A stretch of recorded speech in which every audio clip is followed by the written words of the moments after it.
Well, hello, class. I want to welcome you to this course, Church History.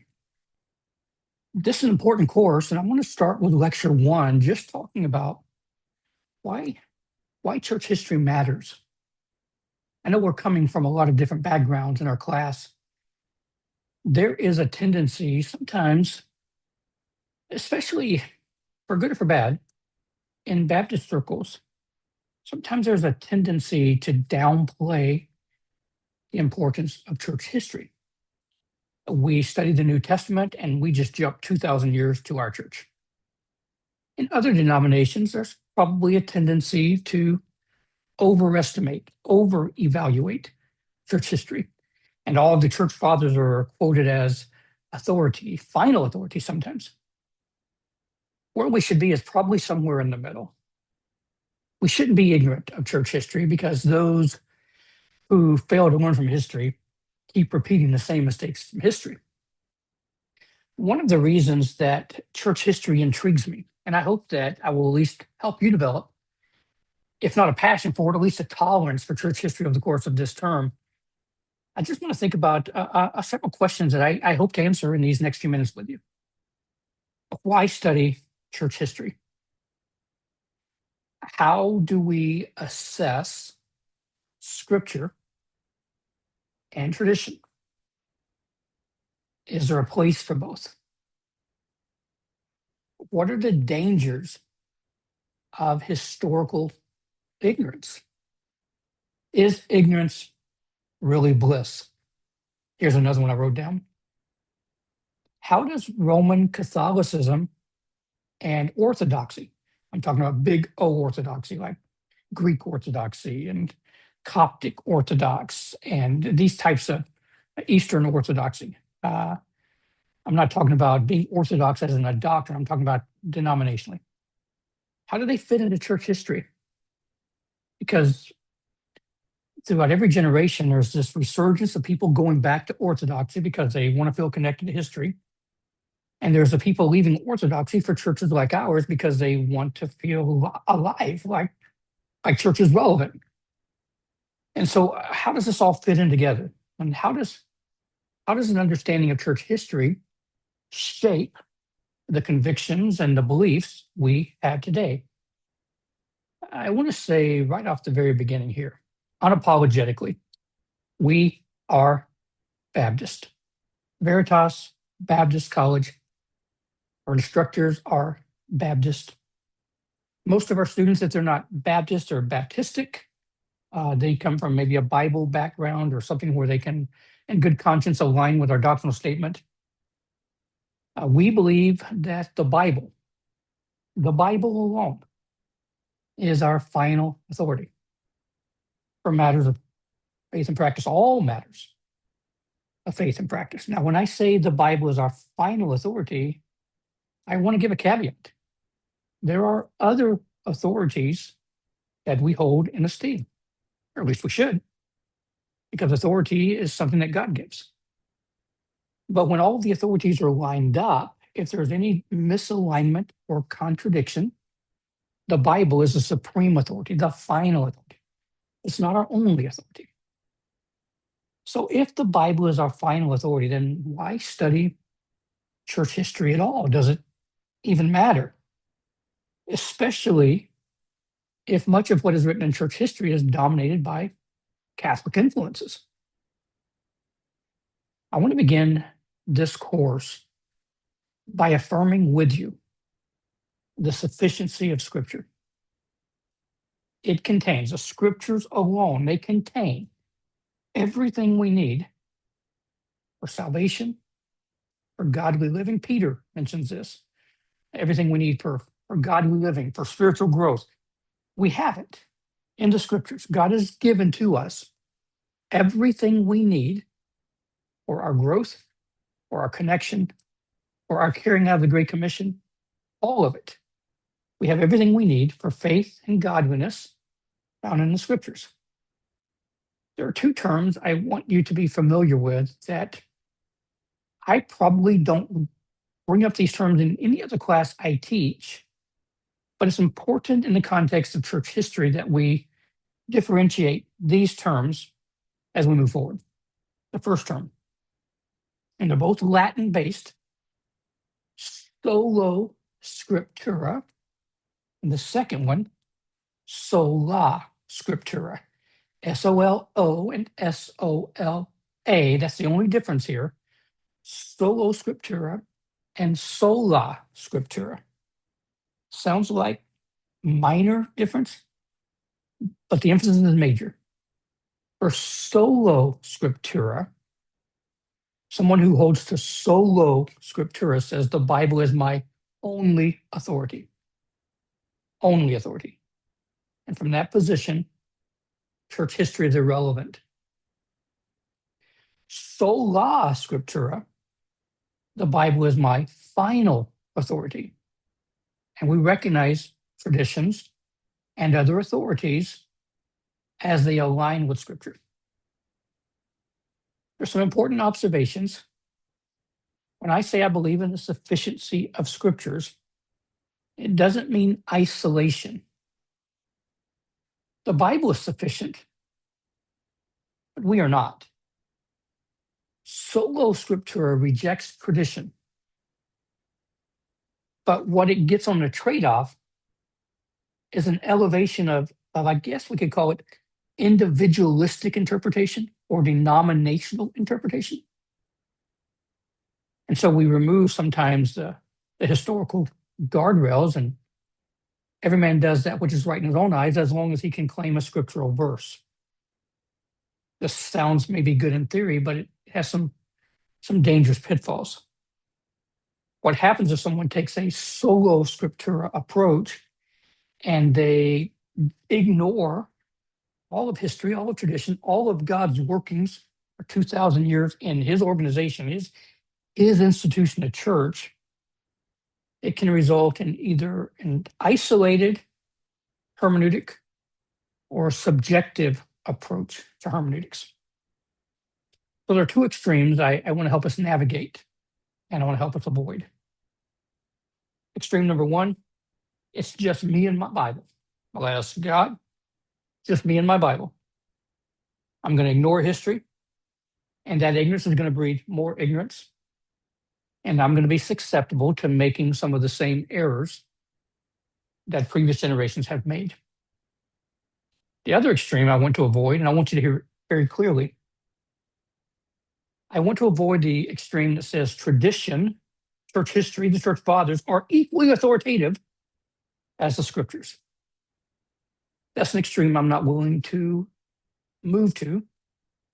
I appreciate, I can respect church leaders, church fathers, different movements of God. I can respect all of that. I can learn from it.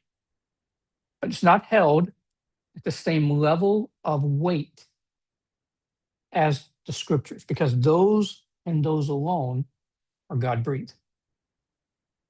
We can't elevate the voice of tradition over scripture. There's nobody alive today that speaks ex cathedra and the place of God, no matter what others may tell us. There's no one alive today that's receiving revelation that trumps scriptural authority. We hold scripture in high regard.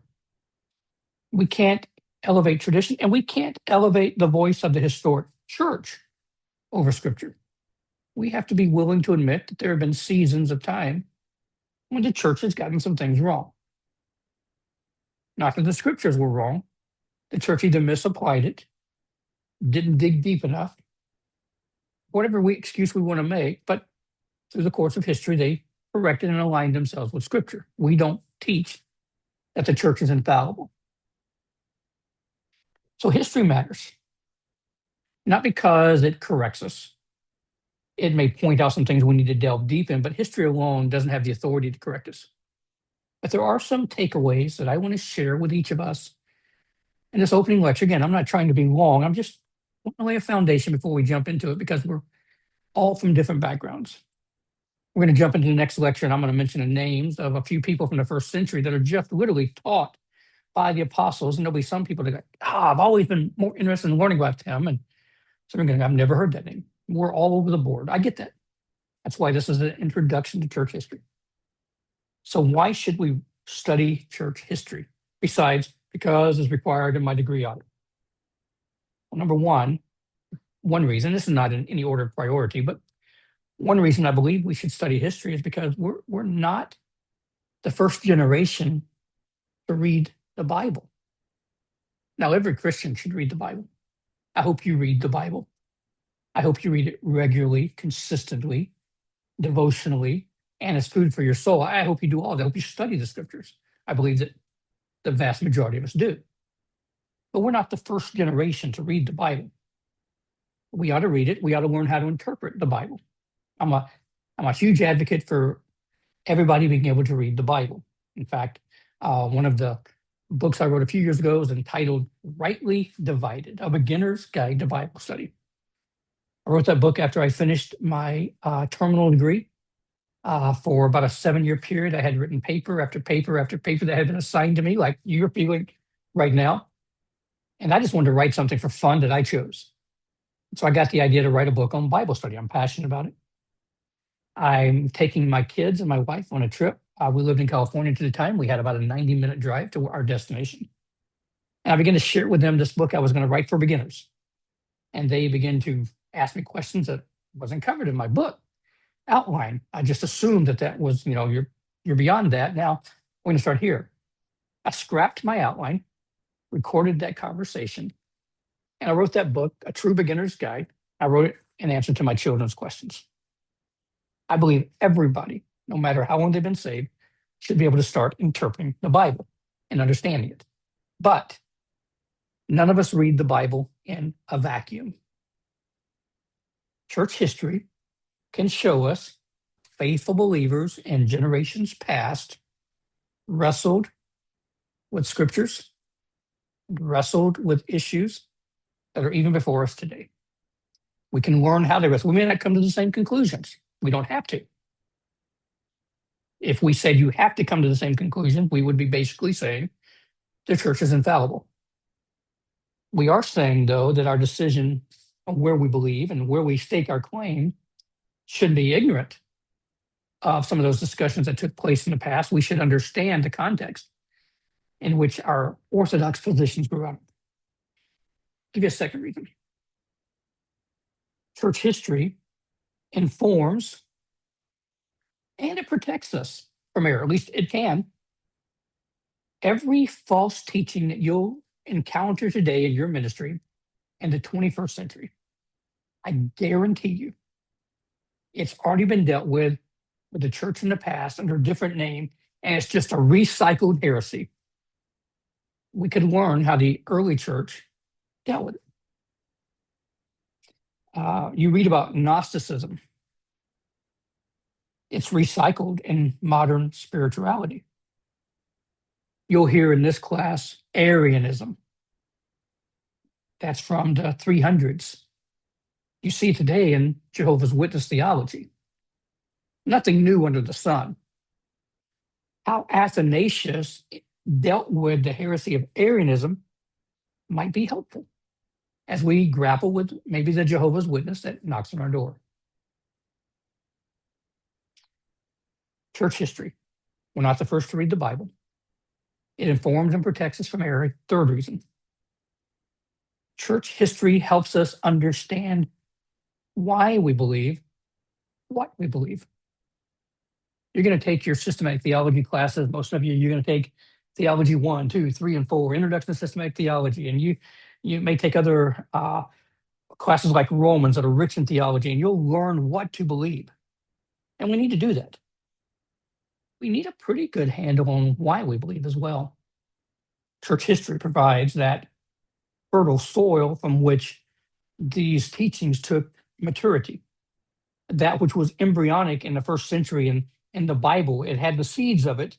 As the church wrestled with it, the teaching became fully developed, and we can see that as we look through church history. A question: why are you a Baptist? Or why are you Baptistic in your ecclesiology? If the answer is because my granddad was, or my dad was, That's okay. There's stronger reasons, though. And church history can shed some light on that. If our answer is because of lineage, it's a weak argument. If our answer is because of tradition, wait a minute. That's the very thing sometimes we want to throw up why we don't study church history. We can't claim tradition on one hand and discard it on the other. That's a weak argument. I hope the reason we're Baptist or Baptistic in our ecclesiology is because of conviction. Our beliefs, however, as Baptists, didn't materialize overnight. They were forged through conflict. They were clarified through Scripture. They were passed on with courage. They were preserved by conviction. Church history. There's some reasons we should learn from it. We're not the first to read the Bible. It can inform us. It can protect us from error. It helps us understand why we believe what we believe. I'll give you a fourth reason. Church history will help you recognize other Christian traditions. I mentioned earlier, a few minutes ago, that there is a resurgence among some, even today, to go back to Catholicism or to go back to Eastern Orthodoxy, whether that's Greek Orthodoxy or Eastern Orthodoxy or Russian Orthodoxy or Coptic or any of the other umbrellas under the organizations under that umbrella.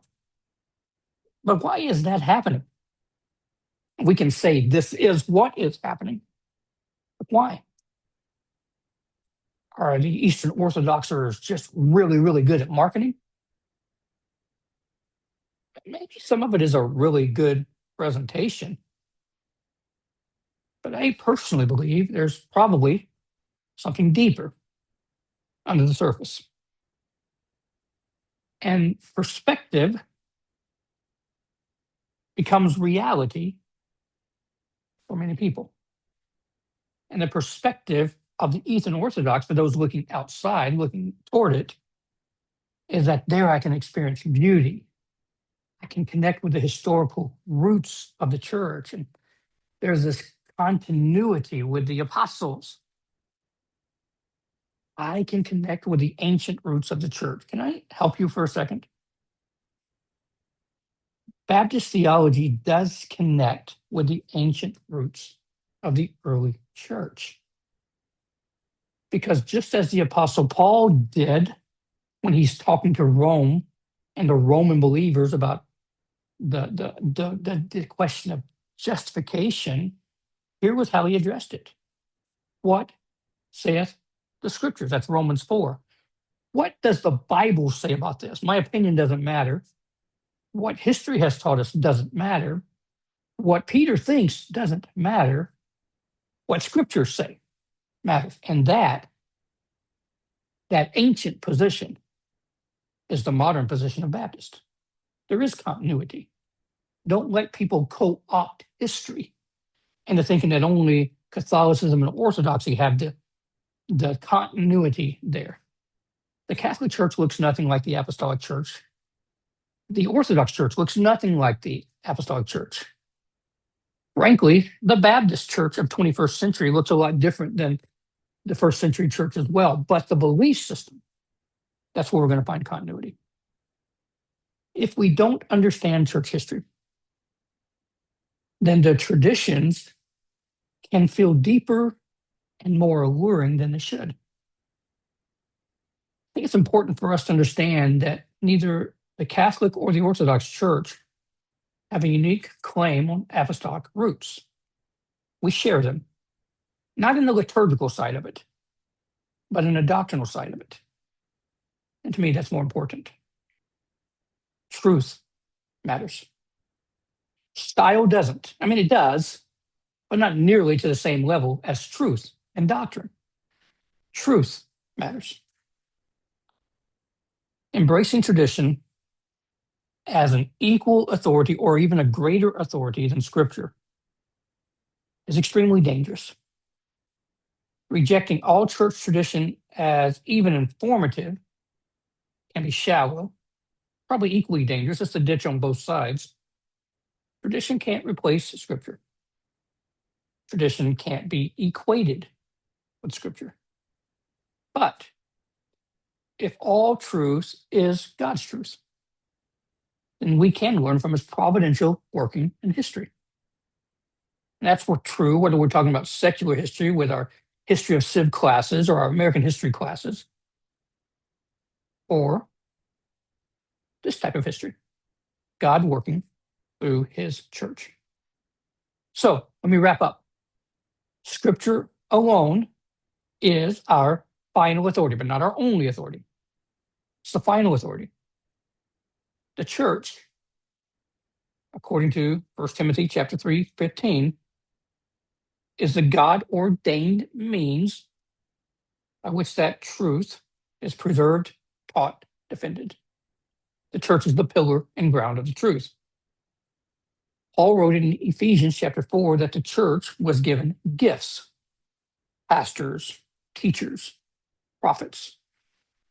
And sometimes I think our first thought is, oh yeah, my pastor is a gift from God. Oh, my teacher at Veritas, he's a gift from God. But have we ever thought that the teachers God gave in the past history of the church is still his gift to us today? We still have access to many of their writings, many of their teachings. It's worth thinking about, isn't it? We have a theological framework given to us in Scripture. We have our final authority. We have the church as the pillar and ground of it, proclaiming the truth. We have God-given gifts, leaders who help us understand the truth and guard from error. And then God sets you and me as believers, as individual stones in the house of God, given the responsibility to participate in this community of saints. The Christian life isn't designed to be lived in isolation. There are no lone rangers. It's designed to be lived in church community that teaches truth, guards truth, and passes it on. And that's the essence of the Veritas way. We're Baptist, unashamedly. We believe that the Scripture alone is our final authority. We can listen to other authorities and learn from it. We'll just test it against Scripture. The same Bible that tells me the church is the pillar and ground of truth tells me that God gave that church teachers that are his gift for my benefit. So God hasn't only given us his word, he's given to us his people across time, gifts, gifted people to help us understand and apply Scripture. So we're not going to ignore church history. We're not going to submit to it blindly either. We're going to listen, we're going to learn, and we're going to test everything by Scripture because truth matters. Well, hopefully this sets a context for where I'm coming from. We are going to look at some people in this course. We may not agree with them 100%. Truth be told, though, if all of us had an open chat where we listed every single thing we believe, we probably have differences among us as well. We're not going to ostracize each other in matters we may disagree on, unless they're fundamental doctrines of the faith, and we might have some problems, right? But there's going to be places that we can charitably disagree right now, right? You and me, we can charitably disagree and be brothers. What I'm asking for is that same charity be given to those people who came before us. Sometimes we vilify them because we can find one thing they said that rubs us the wrong way. I can read things that I preached when I first started preaching. What is that? 35, almost 35 years ago, that rubbed me the wrong way. And I go, good night. I can't believe I said that. I can't believe I believed that. Thank God for growth. But I know somebody could go and find some early sermon of mine and pick it apart and let that caricature be who Mike Lester is. It's not. There's so much more to that picture. In like manner, there might be one little thing that rubs us the wrong way with some of these people we'll look at. But there's a lot of good we can learn from as well. So keep an open mind, not open to say, I'm just going to leave everything Mike Lester says, but open in the sense that I'm not going to push history aside as no value before we even get started. but not so open that I'm not going to have the Bible as my guide and my standard to test it with. Well, I'm looking forward to the course, and I hope that you will be encouraged by it. And so let's dive in. I'll see you in the next lecture. God bless you.